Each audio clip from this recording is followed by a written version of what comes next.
నేను చేసిన మిస్టేక్ కూడా ఇదే. 50% స్టూడెంట్స్ డీమోటివేట్ అయ్యేది ఎక్కడ తెలుసా? ట్రైనింగ్ ఇన్‌స్టిట్యూట్‌లో జాయిన్ అవ్వాలా. కానీ నీకు జాబ్ రాలేదని నువ్వు ఈ ట్రాప్‌లో పడ్డావనుకో, అయిపోయింది. నీ జీవితం నాశనం. మా ఫ్రెండ్ జావా చదువుతున్నాడు. నేను జావా నేర్చుకుంటా. ఇప్పుడు పైథాన్ బాగుంది. లేకపోతే సి ఉంది. సి ప్లస్ ప్లస్ ఉంది. నువ్వు తెలుగు టు ఇంగ్లీష్ ట్రాన్స్‌లేట్ చేసుకుంటున్నావు. కానీ మీ వోడు ఆల్రెడీ ఆన్సర్ చెప్పేసాడు. ఆ వెబ్‌సైట్‌లో రియల్ వరల్డ్‌లో ఉన్న కరెంట్ ప్రాబ్లమ్స్ ఉంటాయి. Building a real LinkedIn profile. So, interviewer or HR నీ ప్రొఫైల్ చూసి ఇంప్రెస్ అవుతారు. అరే! ఫ్రెషర్‌గా ఇన్ని చేశాడా అనుకుంటారు. నువ్వు డిఫరెంట్‌గా ఉండాలంటే ఏదో ఒకటి సంథింగ్ డిఫరెంట్‌గా ట్రై చేయాలి. నేను అప్పట్లో ఇది ట్రై చేయలేదు. బట్ ఈసారి మీరు ట్రై చేయండి. నీకు చాలా లిమిటెడ్ టైం ఉంది. కంటిన్యూస్‌గా నేను చదవలేను అనుకుంటావా? ఆ గ్యాప్‌లో బీజీఎంఐ ఆడు. కానీ అతిగా గేమ్స్ ఆడితే బిస్కెట్ అవుతది. నీకు అన్నీ తెలుసు అనుకుంటావు గానీ, నీకు తెలియాల్సినవి చాలా ఉన్నాయి. నేను 2026 ఆర్ 27లో ఫ్రెషర్ అయితే, నేను నా జాబ్ ప్రిపరేషన్ ఎలా చేస్తా? సో, నేను ఏ రోడ్ మ్యాప్ ఫాలో అవుతా? ఫస్ట్, సెకండ్, థర్డ్ ఇయర్స్‌లో ఉంటే నా ప్రిపరేషన్ ఎలా ఉండాలి? అండ్ ఫైనల్ ఇయర్‌లో ఉన్నప్పుడు నా ప్రిపరేషన్ ఎలా ఉండాలి? ఇవన్నిటి గురించి మాట్లాడదాం. సో, ఏ కోడింగ్ లాంగ్వేజ్ తీసుకోవాలి? ఎలా ప్రిపేర్ అవ్వాలి? ఇప్పుడు మొత్తం ఏఐ నడుస్తుంది. And okay. ఏఐ అన్నా కాబట్టి, ఏఐ వల్ల జాబ్స్ పోతాయా? పోతాయా అంటే 100% పోవు. బట్ ఇండస్ట్రీ మాత్రం డెఫినెట్‌లీ చేంజ్ అవుతుంది. సో, దానికి తగ్గట్టు నువ్వు ఎలా ప్రిపేర్ అయ్యి ఉండాలి. ఫస్ట్ నువ్వు ఏ కంపెనీ తీసుకున్నా కూడా స్టార్టింగ్ పాయింట్ ఏంటంటే రిటన్ ఎగ్జామ్. సో, ఈ రిటన్ ఎగ్జామ్‌లో ఏముంటాయి? యాప్టిట్యూడ్ ఉంటుంది, రీజనింగ్ ఉంటుంది, ఇంకా కమ్యూనికేషన్ స్కిల్స్, మళ్ళీ ఇంకా దాని తర్వాత గ్రూప్ డిస్కషన్స్ ఇవన్నీ ఉంటాయి. అసలు ఈ యాప్టిట్యూడ్, రీజనింగ్ ఎందుకు? ఈ యాప్టిట్యూడ్ ఎగ్జామ్ ఎందుకు పెడతారంటే, నువ్వు ఎలా ఆలోచిస్తావు? ఒక ప్రాబ్లమ్‌కి నువ్వు సొల్యూషన్ ఎన్ని వేస్‌లో నువ్వు ఆలోచించి ఆన్సర్ చేస్తావు అనేది యాప్టిట్యూడ్.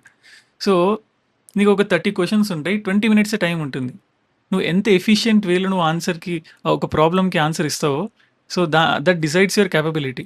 సో, ఇప్పుడు ఎఫిషియన్సీ అంటే ఏంటి? తక్కువ టైంలో రైట్ ఆన్సర్‌ని ఇవ్వడమే ఎఫిషియన్సీ. ఇంకా రీజనింగ్ అంటావా? లాజికల్ థింకింగ్ చాలా ఇంపార్టెంట్. నన్ను ఇది రిటన్ ఎగ్జామ్‌లో అడగలేదు గానీ, ఇంటర్వ్యూలో అడిగారు.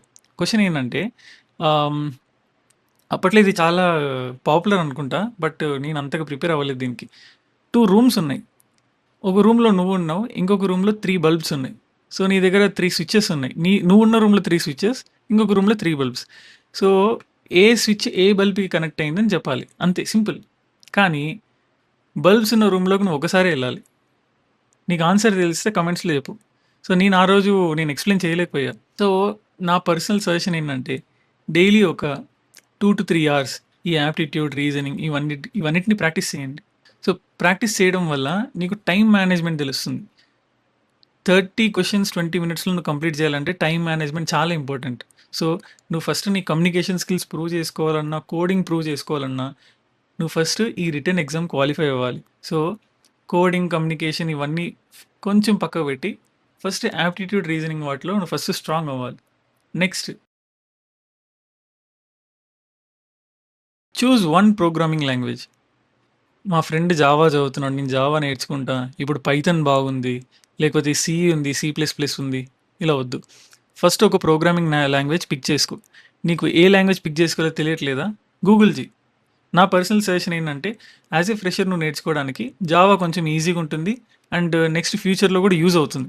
లేదా నీకు ఆల్రెడీ ఏదైనా లాంగ్వేజ్ వచ్చనుకుంటే, ఆ లాంగ్వేజ్‌ని ఫాలో అయిపో. సింపుల్. జావా నేర్చుకోవడం అంటే కింద మీద పడి మొత్తం అన్ని కాన్సెప్ట్స్ నేర్చుకోవడం కాదు. ఫస్ట్ ఫండమెంటల్స్ బాగుండాలి. బేసిక్స్ తెలియాలి. సింటాక్స్ ఏంటి? ఫంక్షన్స్ ఏంటి? కన్‌స్ట్రక్టర్స్ ఏంటి? ఇవన్నీ చాలా బేసిక్ కాన్సెప్ట్స్. నీకు ఆ బేసిక్స్ తెలిస్తే చాలు. ఫస్ట్ నువ్వు బేసిక్స్‌లో స్ట్రాంగ్ అవ్వాలి. తర్వాత నువ్వు అడ్వాన్స్డ్ కాన్సెప్ట్స్‌లోకెళ్ళొచ్చు. సో, అడ్వాన్స్డ్ కాన్సెప్ట్స్ అనగానే మనకు మైండ్‌లోకి వచ్చేదేంటి? DSA. Data structures and algorithms. ఇక్కడ చాలామంది భయపడతారు. భయపడాల్సిన అవసరం లేదు. వన్స్ ఒక అండర్‌స్టాండింగ్ వచ్చిన తర్వాత ఇదంతా ఈజీ. కానీ డీఎస్ఏ అనేది ఒక పెద్ద సముద్రం. నువ్వెంత నేర్చుకుంటే అంత కాన్సెప్ట్స్ ఉంటూనే ఉంటాయి. సో, ఈ గీక్ ఫర్ గీక్ అని, ఇంకా హ్యాకర్ ర్యాంక్ ఇలాంటి వెబ్‌సైట్స్‌లోకెళ్ళి చిన్న చిన్న ప్రాబ్లమ్స్ సాల్వ్ చెయి. సో, నువ్వు సాల్వ్ చేస్తుంటే నీకు ఆ కాన్సెప్ట్స్ ఇంకా బాగా అర్థమవుతాయి. నువ్వు నీకు ఈజీగా కూడా ఉంటుంది. అసలు ఈ కాన్సెప్ట్ ఎందుకు అంటే చిన్న ఎగ్జాంపుల్ చెప్తా. ఫ్లిప్‌కార్ట్ తీసుకో. ఫ్లిప్‌కార్ట్‌లో నీకు కావాల్సిన షూని సెర్చ్ చేస్తావు. ఎగ్జాంపుల్ నైకీ షూ అని సెర్చ్ చేసావనుకో. నీకు వితిన్ సెకండ్స్ నైకీకి సంబంధించిన షూస్ అన్నీ వస్తాయి. అదెలా వస్తుంది? ఫ్లిప్‌కార్ట్ డేటాబేస్‌లో ఎన్నో మిలియన్స్ ఆఫ్ రికార్డ్స్ ఉంటాయి. కానీ వీళ్ళు ఈ కాన్సెప్ట్స్ యూజ్ చేసి ఆ డేటాను ఒక స్ట్రక్చర్డ్ మేనర్‌లో స్టోర్ చేస్తారు. లైక్ ఇంక కొన్ని కాన్సెప్ట్స్ ఉంటాయి. ఇండెక్సింగ్ అని ఇట్లా మల్టిపుల్ ఉంటాయి. సో, దానివల్ల ఏంటి నువ్వు ఇచ్చిన కీవర్డ్‌ని బట్టి ఇమ్మీడియేట్‌గా డేటాని తీసుకొచ్చి నీకు చూపిస్తుంది. సో, ఈ డీఎస్ఏలో ఇలాంటి కాన్సెప్ట్స్ నువ్వు అర్థం చేసుకోవచ్చు. డేటాని ఎలా హ్యాండిల్ చేయాలి? కాలేజ్‌లో చెప్పినట్టు ఈ లింక్డ్ లిస్ట్, సార్టింగ్ ఇవే గాదు. చాలా ఉంటాయి. సో, ప్రాక్టీస్ చేయండి. ఇప్పుడు నీకో డౌటొస్తుంది. వీడేమో ఒక ప్రోగ్రామింగ్ లాంగ్వేజ్ పిక్ చేసుకో అంటున్నాడు. డేటా స్ట్రక్చర్స్ ప్రాక్టీస్ చేయి అంటున్నాడు. కానీ ఎక్కడ నేర్చుకోవాలి అని. బెస్ట్ ఫ్రీ ప్లాట్‌ఫార్మ్ ఏంటంటే యూట్యూబ్. యూట్యూబ్‌లో నీకు తెలుగులో చెప్తారు, ఇంగ్లీష్‌లో చెప్తారు, హిందీలో చెప్తారు. నీకు ఏ ప్రోగ్రామింగ్ లాంగ్వేజ్ కావాలో అది యూట్యూబ్‌లో సెర్చ్ చేయి. ప్లేలిస్ట్‌లుంటాయి. సో, ఆ ప్లేలిస్ట్‌లో నువ్వు ఈజీగా అర్థం చేసుకోవచ్చు. లేదు నాకు యూట్యూబ్ వద్దనుకుంటే ఉడేమీ తీసుకో. ఉడేమీలో కోర్సెస్ ఉంటాయి. ఉడేమీ కోర్స్ అన్నా ఫాలో అవ్వచ్చు. ఈ 2 నాకొద్దు నేను వీడియోస్ చూడలేను అనుకుంటే బెస్ట్ వెబ్‌సైట్ W3 స్కూల్స్. దాంట్లో నీకు అన్ని కాన్సెప్ట్స్ విత్ క్లియర్ ఎక్స్‌ప్లనేషన్ ఉంటాయి. ఎగ్జాంపుల్స్ ఉంటాయి. నువ్వు అక్కడ ప్రాక్టీస్ చేయడానికి అక్కడ ప్లే గ్రౌండ్ గూడా ఉంటుంది. సో, నువ్వు రాసిన కోడ్‌ని అక్కడే ఎగ్జిక్యూట్ చేసి నువ్వు అక్కడే నీ అవుట్‌పుట్‌ని కూడా చూడొచ్చు. సో, అంతా బావుంది. యాప్టిట్యూడ్ బావుంది. రీజనింగ్ బావుంది. కోడింగ్ నేర్చుకుంటున్నావు. అంతా పర్ఫెక్ట్ బావుంది. ఇవన్నీ మంచి సెట్ అయ్యావు. బట్ ఇవన్నీ ఉండి కమ్యూనికేషన్ లేకపోతే బిస్కెట్ అవుతది. Communication is very important. Okay. So, imagine ఒక సినారియో చెప్తా. ఆ సినారియో ఏందంటే ఆహ్, ఇంటర్వ్యూలో నువ్వు నీ ఫ్రెండ్ కూర్చున్నారు. ఓకే. సో, ఇంటర్వ్యూయర్ ఒక క్వెషన్ అడిగిన వెంటనే నువ్వు తెలుగు టు ఇంగ్లీష్ ట్రాన్స్‌లేట్ చేసుకుంటున్నావు. కానీ మీ వోడు ఆల్రెడీ ఆన్సర్ చెప్పేసాడు. Who do you think stands out? నీ ఫ్రెండ్. ఎందుకంటే he was able to explain what he is thinking inside his head కదా! సో, నువ్వు ఇంకా ట్రాన్స్‌లేషన్ చేసుకుంటున్నావు. కానీ మీ వోడేమో ఆల్రెడీ ఆన్సర్ చెప్పేసాడు. కమ్యూనికేషన్ అనేది చాలా important. You should be in a position to explain what you are thinking inside your head. ఇది బాగా గుర్తుపెట్టుకో. సో, కమ్యూనికేషన్ ఎలా ఇంప్రూవ్ చేసుకోవాలి? నువ్వు నీ ఫ్రెండ్స్‌తో మాట్లాడొచ్చు. ఇంట్లో వాళ్ళతో మాట్లాడొచ్చు. మిర్రర్‌లో నీకు నువ్వు నిలబడి నీతో నువ్వు మాట్లాడుకోవచ్చు. అరే! నాకు ఇవన్నీ కాదు. నాకు సిగ్గు అనుకుంటే పర్‌ప్లెక్సిటీతో మాట్లాడు. చాట్‌జీపీటీతో మాట్లాడు. చాలా ఉన్నాయి.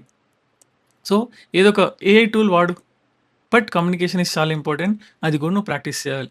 ఇక్కడ నుండి టాపిక్ కొంచెం ఇంట్రెస్టింగ్‌గా ఉంటుంది. సో, నువ్వు కోడింగ్ బాగా నేర్చుకొని ప్రాజెక్ట్స్ బిల్డ్ చేయకపోతే ఎలా? సో, ప్రాజెక్ట్స్ పక్కా బిల్డ్ చేయాలి. అట్‌లీస్ట్ 1-2 ప్రాజెక్ట్స్ నువ్వు మినిమమ్ బిల్డ్ చేయాలి. ఏదో చాట్‌జీపీటీలో ఒక ప్రాంప్ట్ ఇచ్చేసి అది ఇచ్చిన కోడ్ కాపీ పేస్ట్ చేసి ప్రాజెక్ట్ బిల్డ్ చేశా అలా వద్దు. నేను డిస్క్రిప్షన్‌లో ఒక వెబ్‌సైట్ ఇస్తా. ఆ వెబ్‌సైట్‌లో రియల్ వరల్డ్‌లో ఉన్న కరెంట్ ప్రాబ్లమ్స్ ఉంటాయి. ఒక స్టార్టప్ కంపెనీస్ ఆ ప్రాబ్లమ్స్‌ని ఎలా సాల్వ్ చేస్తున్నారు. వాళ్ళు ఇంకా వర్క్ చేద్దాం అనుకున్న ప్రాబ్లమ్స్ అన్ని ఆ వెబ్‌సైట్‌లో ఉంటాయి. ఏదైనా ఒక ప్రాబ్లమ్‌ని పిక్ చేయి. సో, నువ్వు నేర్చుకున్న ప్రోగ్రామింగ్ లాంగ్వేజ్‌లో దాన్ని సాల్వ్ చేయడానికి ట్రై చెయి. ఇంట్రెస్టింగ్ ఉంటది. అది నీ ప్రొఫైల్‌లో కూడా చాలా బావుంటది. ఇంకోటి నువ్వు చాట్ జీపీటీ అన్న కోపైలట్ అని యూజ్ చేసి ప్రాజెక్ట్ చేసావనుకో, మేక్ ష్యూర్ నువ్వు దాన్ని అర్థం చేసుకుంటున్నావు. నీకది అర్థం కాలేదనుకో, ఇంటర్వ్యూలో why did you do this project? What are the challenges you faced? ఇవి పక్కా అడుగుతారు. ఒక ప్రాజెక్ట్‌ని నువ్వు ఎక్స్‌ప్లెయిన్ చేసిన తర్వాత పక్కా అడిగే క్వెషన్స్ ఇవే. So, how did you fix those issues? ఇవన్నీ అడుగుతారు.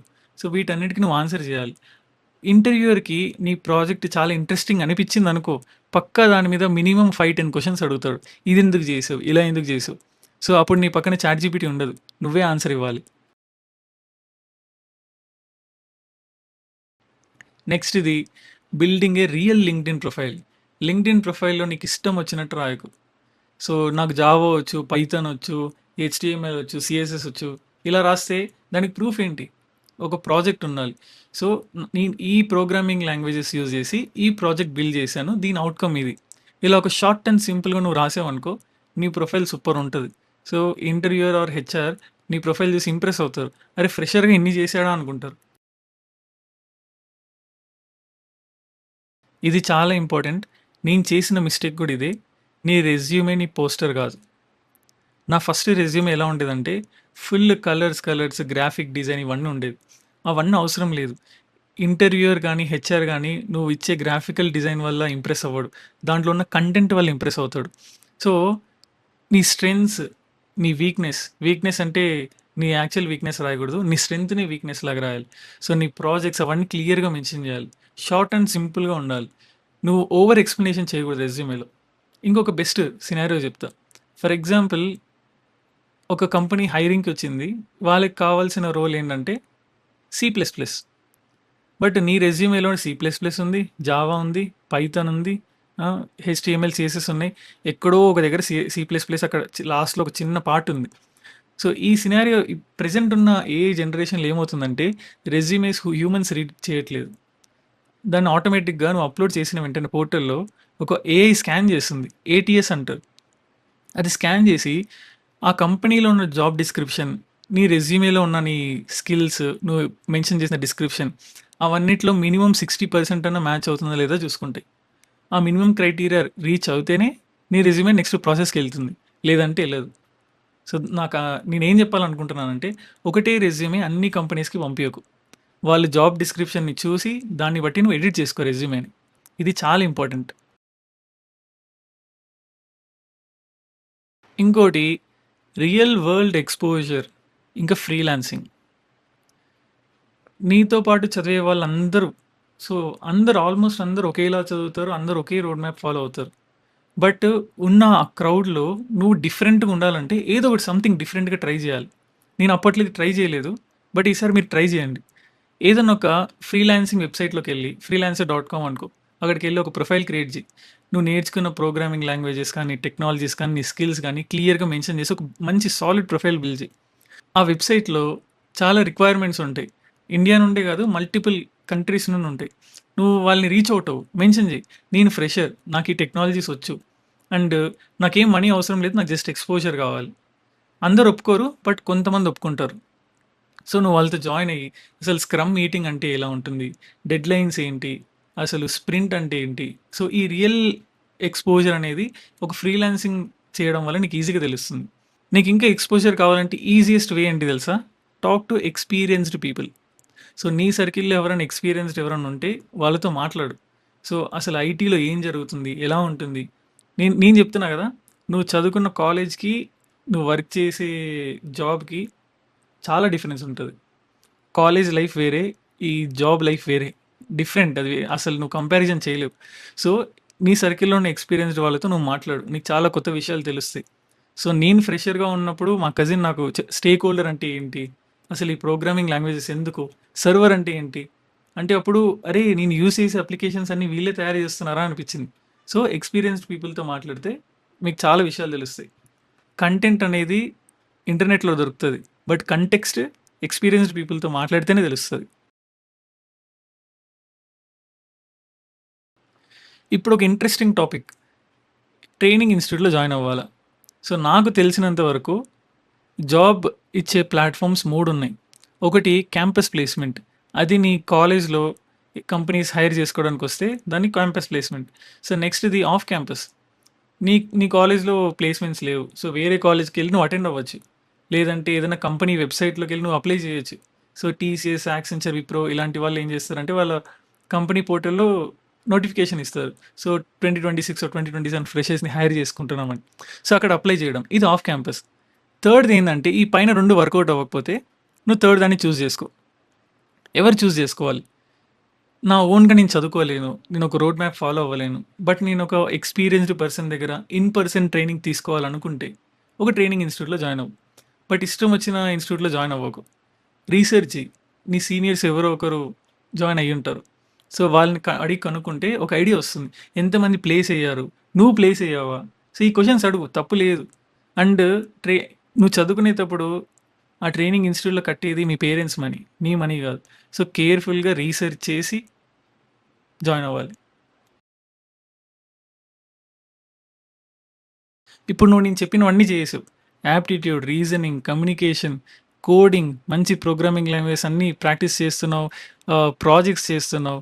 డైలీ 2, 3 ప్రాబ్లమ్స్ కూడా చేస్తున్నావు. ఇవన్నీ బాగున్నాయి. బట్ 50% స్టూడెంట్స్ డీమోటివేట్ అయ్యేది ఎక్కడ తెలుసా? ఫ్రెండ్‌కి జాబ్ వచ్చినప్పుడు. సీ ఫ్రెండ్‌కి జాబ్ వచ్చిందనుకో బీ హ్యాపీ అంతే. సో, వాడికి టైం వచ్చింది, జాబ్ వచ్చింది అంతే.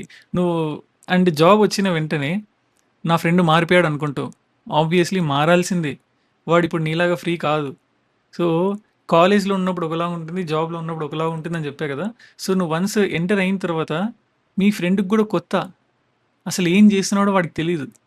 సో, నువ్వు ఎలా ప్రిపేర్ అవుతున్నావో అలానే ప్రిపేర్ అవ్వు. తప్పు లేదు. సో, ఇంకా వేరే వేరే కంపెనీస్‌కి ట్రై చెయి. నీ ఫ్రెండ్ జాయిన్ అయ్యాడు కదా! రిఫర్ చేయమని అడుగు. ఎక్స్‌పీరియన్స్‌డ్ పీపుల్ ఎవరైనా తెలిసుంటే వాళ్ళని కూడా అడుగు రిఫర్ చేయమని. So, never give up. Demotivate అస్సలు అవ్వకు. సో, నువ్వేం చేస్తున్నావో అది అలానే కంటిన్యూ చెయ్యి. నీకు ఈ మంత్ రాదా? నెక్స్ట్ మంత్ వస్తది. ఆ మంత్ రాకపోతే ఆ నెక్స్ట్ మంత్ కూడా వస్తది. నువ్వు ట్రై చేస్తూ ఉండు. అదొస్తది. ఎప్పుడో ఒకసారయితే వస్తది.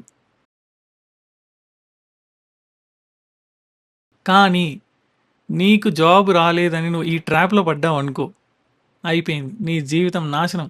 చాలామంది ఏం చేస్తారంటే, నాకు జాబ్ రావట్లేదు, నా ఫ్రెండ్స్‌కి జాబ్ వచ్చేసింది అని షార్ట్ కట్స్ ఎతుకుతూ ఉంటారు.